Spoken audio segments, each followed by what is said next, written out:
purpose of this project is to reconstruct this road, which is a major connector between Mansfield Road and I-49 in DeSoto Parish.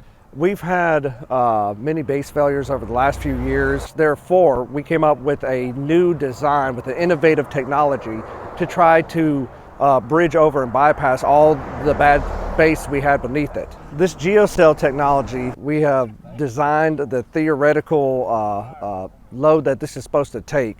They are going into multiple phases with this geocell.